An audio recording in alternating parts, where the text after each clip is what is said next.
Hey, good evening, everybody. Pastor Michael coming to you once again here on a Tuesday night. Hope you had a good day today. And wanted to just come and provide a word of encouragement and hope for you again on this Tuesday night as we continue to be apart from each other. And many people have asked me if and when we'll be able, not if, but when we'll be able to be back together and when life will be able to get back to normal for their regular lives, but also for their church life and their faith communities that they're a part of, particularly here. And I long and wish for that too. And I guess the short answer to that question is right now we don't know. I don't know. We continue to wait on our government and governor and legislatures to make decisions and to help us, our public health officials to guide us, our local leaders, and so on, and also taking advice from just lots of different people from lots of different places. And I understand for many there's a tension between wanting to be back and yet knowing that this is perhaps the right thing, and some may be even questioning as to whether or not this is the right thing. And certainly that's normal and to be expected right now. Is this all being overblown and blown out of proportion, or is this the right approach? And it's very difficult to know. And there are obviously some truth into both sides of that. And all this creates a lot of tension and some anxiety that exists. A lot of people are asking me, hey, will we be able to do this? Can we do that?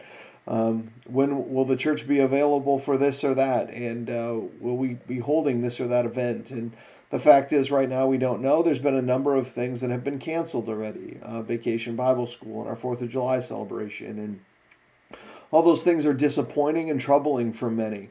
Myself included. I feel terribly that we've had to make some of those choices and those decisions, but nonetheless, that's where we're at right now. And all this can be very troubling and disconcerting.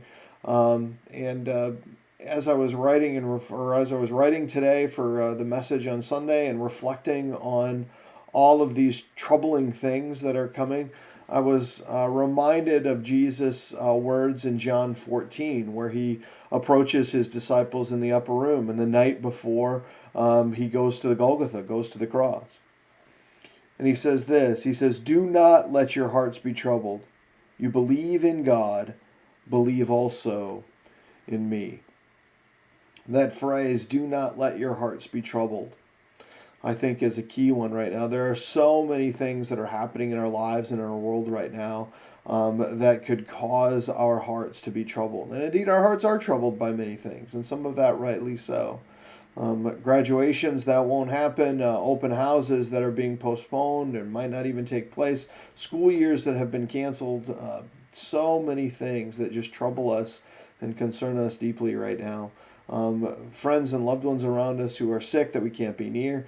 And on the midst of all of that, in the midst of all the challenge and struggle, Jesus says, "Do not let your hearts be troubled. You believe in God, believe also in me."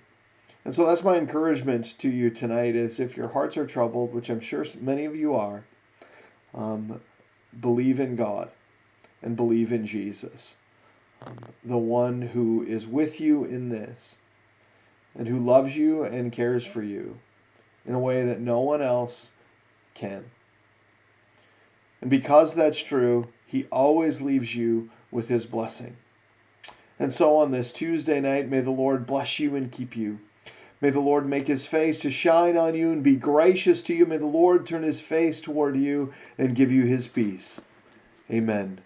Good night, and God bless you.